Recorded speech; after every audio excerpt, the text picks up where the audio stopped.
নমস্কাৰ টুডেলেভৰ বিশেষ অনুষ্ঠান জীৱন পৰিক্ৰমালৈ আপোনাক স্বাগতম জনাইছোঁ। আজি আপোনালোকৰ মাজলৈ লৈ আহিছে এগৰাকী বিশিষ্ট ব্যক্তি সমাজ সংগঠক ফজলুল হক চৌধুৰী।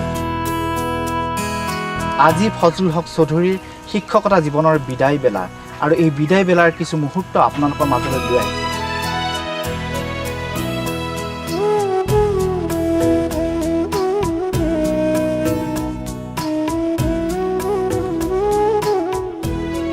এই বিদায় মুহূৰ্তত শিক্ষকগৰাকীয়ে নিজে কি ভাবে সমাজ সম্পৰ্কত আমি তেওঁৰ মুখৰে শুনো আহকচোন। এটা কথা অনুভৱ কৰোঁ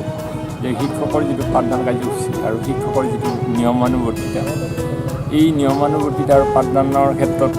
শিক্ষকজন সদায় সচেতন হ'ব লাগিব আৰু শিক্ষকজনৰ নিজৰ কৰ্মক্ষেত্ৰত যিয়ে নহওক কিয় শিক্ষক হিচাপে তেওঁ সদায় সেই কথাটো ল'ৰা ছোৱালীৰ ওপৰত প্ৰতিষ্ঠা কৰিব পাৰিব লাগিব আৰু শিক্ষকৰ লগত শিক্ষকে যিখিনি তেওঁৰ কৰিবলগীয়া কাম আছে সেই কৰিবলগীয়া কামখিনি যদি নিয়মানুৱৰ্তিতা বজাই ৰাখি সময় জ্ঞানটো যদি তেওঁ আহৰণ কৰি ল'ৰা ছোৱালীক দিয়ে, তেতিয়া ল'ৰা ছোৱালীৰ সাহিত্য সংস্কৃতিৰ যিবিলাক অনুষ্ঠান আছে সেই সাহিত্য সংস্কৃতিৰ অনুষ্ঠানৰ লগত মই জড়িত, বিশেষকৈ ৰামধেনু সাহিত্য চক্ৰৰ লগত জড়িত আৰু স্কুল পৰিচালনা সমিতি, শিক্ষা সমিতি এইবিলাকৰ লগত মোৰ জড়িত, সংঘৰ লগতো জড়িত, মানৱ অধিকাৰ সংগ্ৰাম সমিতিৰ লগত মই জড়িত, অসম সাহিত্য সভাৰ সৈৰাবাৰী শাখাৰ মই প্ৰাক্তন সভাপতি আছিলোঁ আৰু তাৰ লগতে ওদালগুৰি জিলা সাহিত্য সভাৰো মই সদস্য আছিলোঁ। জাতীয় যিবিলাক সংগঠন আছে সেই সংগঠনৰ লগতে মই য'ত সামান্য কিবা এটা অৰিহণা যোগাব পাৰিম বুলি মোৰ বিশ্বাস আৰু সেইবিলাক অনুষ্ঠানৰ যি মূল কথা আমাৰ জাতীয় চৰিত্ৰ অক্ষুণ্ণ ৰখাৰ ক্ষেত্ৰত মই অৰিহণা যোগোৱাৰ কাৰণে সদায় আপোনাক চেষ্টা কৰি যাম। সেইটোৱে তোমাৰ আপোনাৰ পৰিয়াল? মোৰ পৰিয়াল আমি চাৰিজন, ল'ৰা দুজন, ডাঙৰজন এতিয়া কৰ্মসূত্ৰে ডুবাইত থাকে, সৰুজন ইতিমধ্যে ইয়াতে আহিছিলে, সি কৰ্মসূত্ৰে কলকাতা থাকে আৰু মোৰ সহধৰ্মিনী তেওঁ শিক্ষকতা কৰিছিলে, শিক্ষয়িত্ৰী আছিলে, কিন্তু বিয়াৰ পিছত আৰু শিক্ষকতা বৃত্তিত আহিলে আৰু মই এই চাৰিজনে আমাৰ মূল পৰিয়াল। অসমৰ ৰাজনৈতিক প্ৰেক্ষাপট সম্পৰ্কত আপোনাৰ কেনেকুৱা ধাৰণা? অসমৰ ৰাজনৈতিক প্ৰেক্ষাপট সম্পৰ্কত বৰ্তমান আৰু ক'বলগীয়া একো নাই, তথাপিতো আমাৰ যি অসমীয়া জাতিসত্তাৰ যিখিনি মূল কথা সেই মূল কথাখিনিক দিল্লী আগৰ পৰাও বিশ্বাস কৰা নাছিল বা দিল্লীয়ে আমাৰ পৰা সেইখিনি কথা হেৰি নহয় আৰু আমাৰ জাতীয় সত্তাৰ যিখিনি কথা সেই সত্তাৰ কথাখিনিক তেওঁলোকে আগুৱা ভাবে আৰু তেওঁলোকে আমাৰ যি মূল কথা সেই মূল কথাখিনিক তেওঁলোকে পালন কৰাৰ ক্ষেত্ৰত অৱহেলা দেখুৱাই বুলি মই অনুভৱ কৰোঁ। নতুন প্ৰজন্মৰ প্ৰতি আপোনাৰ আহ্বান? নতুন প্ৰজন্মৰ ক্ষেত্ৰত যে আমাৰ কৰ্মসংস্কৃতি যেতিয়া আমাৰ থাকে আৰু আমাৰ যদি এই কৰ্মসংস্কৃতিৰ লগতে আমি যিখিনি জাতীয় জীৱনৰ যিখিনি জাতীয় চৰিত্ৰৰ কথা, আমাৰ যিখিনি দেশৰ যিখিনি কৰণীয় কথা, সেই কৰণীয় কথাখিনিক যদি আমাৰ ল'ৰা ছোৱালীক শিকোৱা যায় তেতিয়াহ'লে জাতীয় সত্তাটো বজাই থাকিব আৰু জাতীয় সত্তাটো বজাই থকাৰ লগে লগে আমাৰ জাতীয় চেতনাৰ জাগৰণ হ'ব। ভৱিষ্যত প্ৰজন্মই আপোনাক কি ধৰণৰ মনত আশা দিছে? মই এজন সাধাৰণ শিক্ষক হিচাপে যদি মনত ৰাখিব বিচাৰে তেতিয়াহ'লে মই শিক্ষক হিচাপে বিচাৰোঁ। মই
আদৰণি হিয়া ভৰা ওৰে তো জীয়ন বুটলি ফুৰিলো মৰম শৰাই কুকুৰা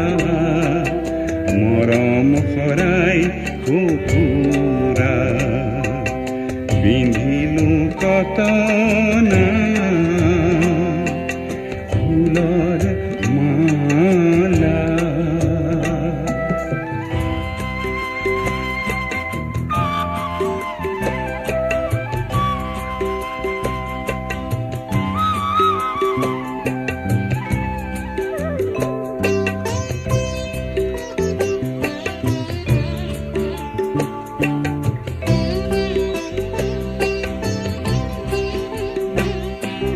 শ্ৰোতা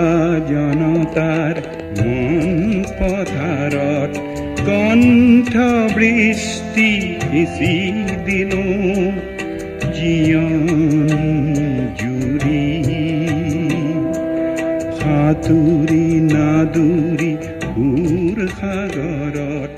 বিশ্বখন ফজলুল হক চৌধুৰী সম্পৰ্কত ছাত্ৰ ছাত্ৰীসকলেনো কি ভাবে ছাৰে অতি সোনকালে আহে আৰু আমাৰ লগতে তেখেতে প্ৰাৰ্থনাও কৰিছিলে আৰু ছাৰে বিভিন্ন কাৰ্যসূচীত যোগদান দিছিলে ক্লাছত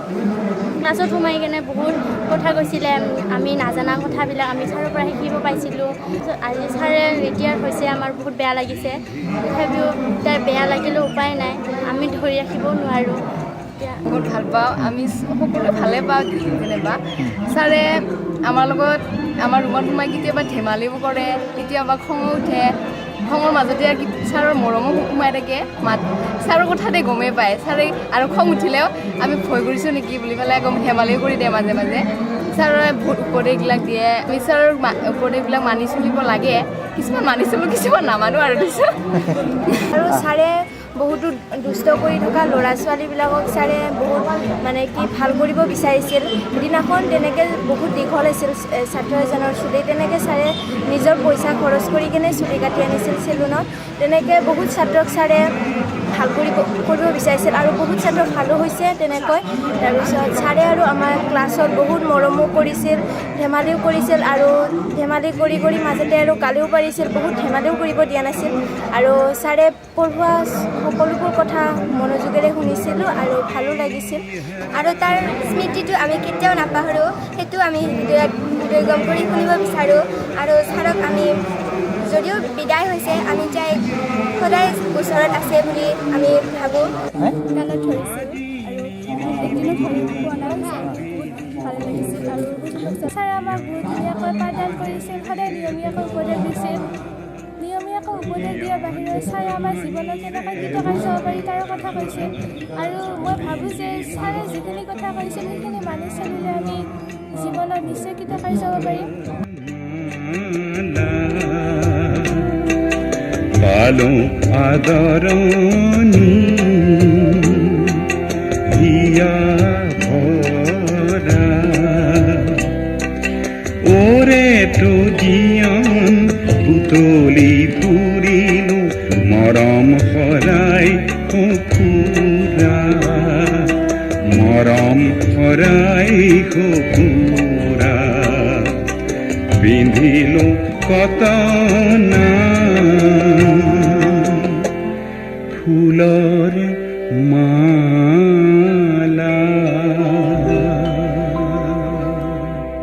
শিক্ষাবিদ ফজলুল হক চৌধুৰী সম্পৰ্কত সতীৰ্থ শিক্ষকৰ অনুভৱ কেনেকুৱা মই শ্ৰী ভূমিত চহৰীয়া মই এইখন হাইস্কুলৰ প্ৰধান শিক্ষক তেখেতক মই যেতিয়া 9 বজাৰ আগে আগে আহি স্কুলত সোমাওঁ দেখোঁ যে ফজলুল হক চৌধুৰী ছাৰ বহি আছে আৰু ৰাতিপুৱাই গুড মৰ্ণিং ছাৰ দিয়ে সেইগৰাকী ছাৰ প্ৰাতঃসভাত সকলো ছাত্ৰ ছাত্ৰীৰ লগত একেলগে থাকে আমাৰ বাকী শিক্ষাগুৰুসকলো থাকে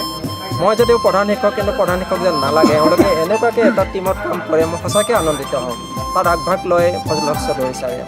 তেওঁ কয় নহয় regularly not regularly but timely এতিয়া আমাৰ প্ৰায় কামবোৰ টাইমলি হয় আমি আশা কৰিছোঁ এইবাৰ আমাৰ 64 ছাত্ৰ ছাত্ৰীয়ে মেট্ৰিক পৰীক্ষা দিব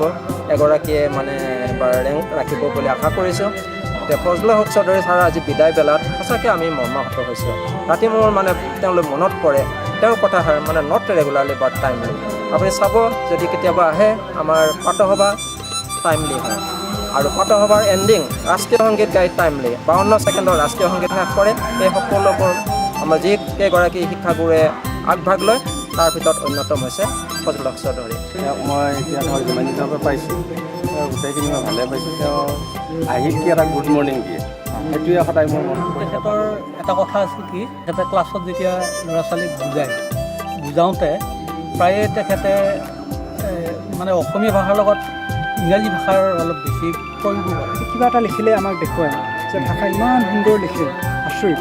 তেওঁৰ ভাষা জ্ঞানটো আমি তেওঁৰ শলাগিবলগীয়া আৰু তেওঁৰ অনুকৰণীয় বহুত ধুনীয়া বহুত ভাল আৰু বহুত ৰেগুলাৰ আমি ভাবিছিলোঁ তেখেতক যদি স্কুলত মই পালোঁহেঁতেন বহুত কথা আহি আমাৰ ভিতৰত চেষ্টা কৰিলে আমি দূৰৰ মানে হাততে পোৱা যেন পাইছোঁ আমাৰ ভাৰ্গৱকে আছিলে তেওঁ অকল শিক্ষক হিচাপে নহয় এজন মানুহ হিচাপে মানৱ সেৱক হিচাপে আমি ধৰিব পাৰোঁ তেখেতে মানুহৰ লগত এটা সুন্দৰ মানে বুজা পৰা আৰু মানুহক সুন্দৰ অভিনন্দন জনাই চলিব জানে মানুহৰ লগত খুব সুন্দৰ ইণ্টাৰেকশ্যন কৰে তেখেতে বিদ্যালয়ৰ নীতি নিয়ম মানি চলে বা আমি তেওঁ যথেষ্ট ৰেগুলাৰ বুলি আমি পাইছোঁ তেখেতৰ আমি ভৱিষ্যত কামনা কৰিছোঁ তেখেতৰ দীৰ্ঘায়ু কামনা কৰিছোঁ তেখেতে যাতে অৱসৰী দিনকেইটা সুখে শান্তিৰে পাৰ কৰিব তাৰ বাবে আমি ওচৰত প্ৰাৰ্থনা জনাইছোঁ সমাজৰ বিভিন্ন ক্ষেত্ৰত বৰঙণি আগবঢ়োৱা বিশিষ্ট ব্যক্তিসকলক সন্মান জনোৱাৰ উদ্দেশ্যে আমাৰ এই ক্ষুদ্ৰতম প্ৰয়াস প্ৰিয় দৰ্শক চাই থাকিব আমাৰ এই বিশেষ অনুষ্ঠান জীৱন পৰিক্ৰমা